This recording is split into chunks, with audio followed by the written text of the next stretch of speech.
Tarde o temprano teníamos que llegar a esa ruptura. Durante un año entero habíamos esperado con ansiedad aquel verano libre en la isla de Pantelaria, en el extremo meridional de Sicilia, y lo había sido en realidad durante el primer mes en que nuestros padres estuvieron con nosotros. Todavía recuerdo como un sueño la llanura solar de rocas volcánicas, el mar eterno, la casa pintada de cal viva hasta los sardineles, desde cuyas ventanas se veían en las noches sin viento las aspas luminosas de los faros de África. Explorando con mi padre los fondos dormidos alrededor de la isla, habíamos descubierto una ristra de torpedos amarillos encallados desde la última guerra. Habíamos rescatado una ánfora griega de casi 1 metro de altura con guirnaldas petrificadas, en cuyo fondo yacían los rescoldos de un vino inmemorial y venenoso, y nos habíamos bañado en un remanso humeante cuyas aguas eran tan densas que casi se podía caminar sobre ellas. Pero la revelación más deslumbrante para nosotros había sido Fulvia Flaminia. Parecía un obispo feliz y siempre andaba con una ronda de gatos soñolientos que le estorbaban para caminar. Pero ella decía que no lo soportaba por amor, sino para impedir que se la comieran las ratas. De noche, mientras nuestros padres veían en la televisión los programas para adultos, Fulvia Flaminia nos llevaba con ella a su casa, a menos de 100 metros de la nuestra, y nos enseñaba a distinguir las algarabías remotas, las canciones, las ráfagas de llanto de los vientos de Túnez. Su marido era un hombre demasiado joven para ella, que trabajaba durante el verano en los hoteles de turismo al otro lado de la isla, y solo volvía a casa para dormir. Oreste vivía con sus padres un poco más lejos y aparecía siempre por la noche con ristras de pescados y canastas de langostas acabadas de pescar, y las colgaba en la cocina para que el marido de Fulvia Flaminia las vendiera el día siguiente en los hoteles. Después se ponía otra vez la linterna de uso en la frente y nos llevaba a cazar las ratas de monte, grandes como conejos, que acechaban los residuos de las cocinas. A veces volvíamos a casa cuando nuestros padres se habían acostado y apenas si podíamos dormir con el estruendo de las ratas disputándose las sobras en los patios. Pero aún aquel estorbo era un ingrediente mágico de nuestro verano feliz. La decisión de contratar una institutriz alemana solo podía ocurrírsele a mi padre, que era un escritor del Caribe con más ínfulas que talento. Deslumbrado por las cenizas de las glorias de Europa, siempre pareció demasiado ansioso por hacerse perdonar su origen, tanto en los libros como en la vida real, y se había impuesto la fantasía de que no quedara en sus hijos ningún vestigio de su propio pasado.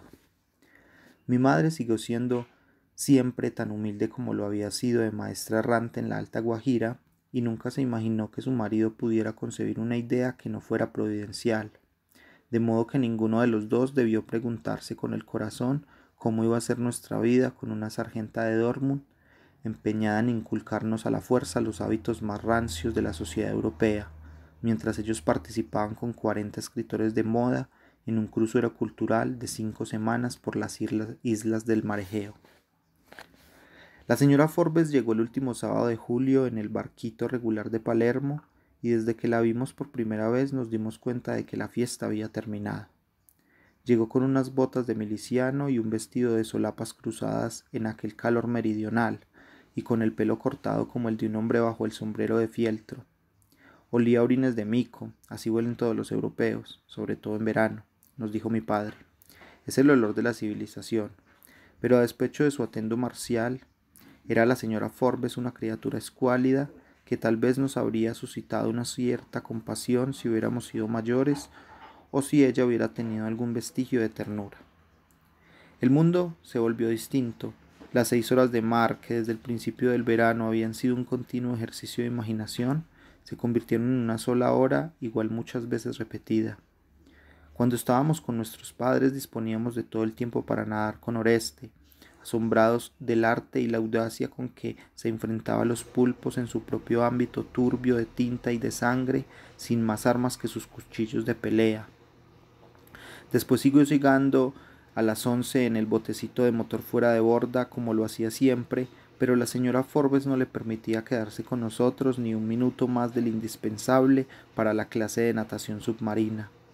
Nos prohibió volver de noche a la casa de Fulvia Flaminia porque lo consideraba como una familiaridad excesiva con la servidumbre, y tuvimos que dedicar a la lectura analítica de Shakespeare el tiempo que antes disfrutábamos cazando ratas. Acostumbrados a robar mangos en los patios y a matar perros a ladrillazos en las calles ardientes de Guacamayal, para nosotros era imposible concebir un tormento más cruel que aquella vida de príncipes. Sin embargo, muy pronto nos dimos cuenta que la señora Forbes no era tan estricta consigo misma como lo era con nosotros, y esa fue la primera grieta de su autoridad. Al principio se quedaba en la playa bajo el parasol de colores, vestida de guerra, leyendo baladas de Schiller mientras Oreste nos enseñaba a bucear, y luego nos daba clases retóricas del buen comportamiento en sociedad, hora tras hora, hasta la pausa del almuerzo.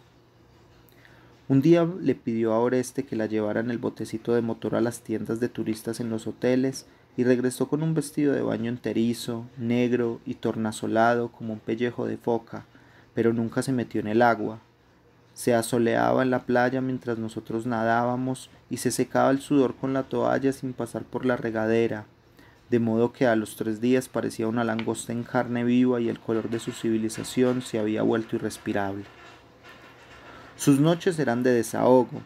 Desde el principio de su mandato sentíamos que alguien caminaba por la oscuridad de la casa braceando en la oscuridad, y mi hermano llegó a inquietarse con la idea de que fueran los ahogados errantes de que tanto nos había hablado Fulvia Flaminia.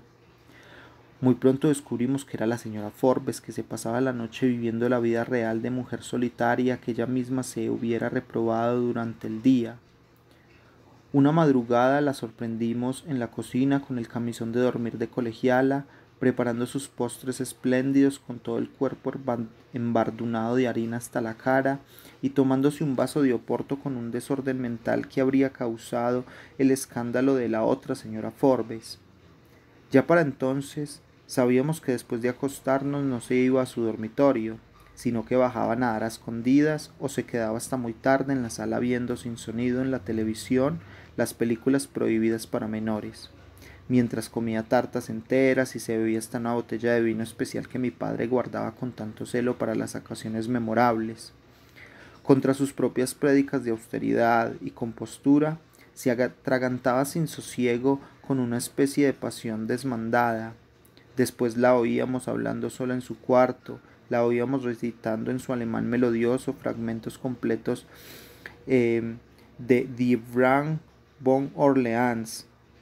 La oíamos cantar, la oíamos sollozando en la cama hasta el amanecer, y luego aparecía en el desayuno con los ojos hinchados de lágrimas, cada vez más lúgubre y autoritaria. Ni mi hermano ni yo volvimos a ser tan desdichados como entonces, pero yo estaba dispuesto a soportarla hasta el final, pues sabía que de todos modos su razón había de prevalecer sobre la nuestra. Mi hermano, en cambio, se le enfrentó con todo el ímpetu de su carácter, y el verano feliz se nos volvió infernal. El episodio de la morena fue el último límite. Aquella misma noche, mientras oíamos desde la cama el trajín incesante de la señora Forbes en la casa dormida, mi hermano soltó de golpe toda la carga del rencor que se le estaba pudriendo en el alma. «La voy a matar», dijo. Me sorprendió no tanto por su decisión como por casualidad de que yo estuviera pensando lo mismo desde la cena. No obstante, traté de disuadirlo. «Te cortarán la cabeza», le dije. «En Sicilia no hay guillotina», dijo él. «Además nadie va a saber quién fue». Pensaba en el ánfora rescatada de las aguas, donde estaba todavía el sedimento del vino mortal. Mi padre lo guardaba porque quería hacerlo someter a un análisis más profundo para averiguar la naturaleza de su veneno, pues no podía ser el resultado del simple transcurso del tiempo.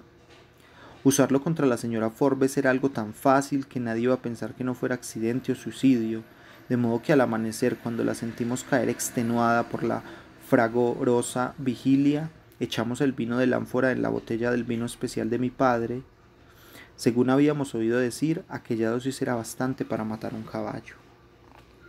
El desayuno lo tomamos en la cocina a las 9 en punto, servido por la propia señora Forbes con los panecillos de dulce que Fulvia Flaminia dejaba muy temprano sobre la hornilla. 2 días después de la sustitución del vino, mientras desayunábamos, mi hermano me hizo caer en la cuenta con una mirada de desencanto que la botella envenenada estaba intacta en el aparador. Eso fue un viernes, y la botella siguió intacta durante el fin de semana, pero la noche del martes, la señora Forbes se bebió la mitad mientras veía las películas libertinas de la televisión.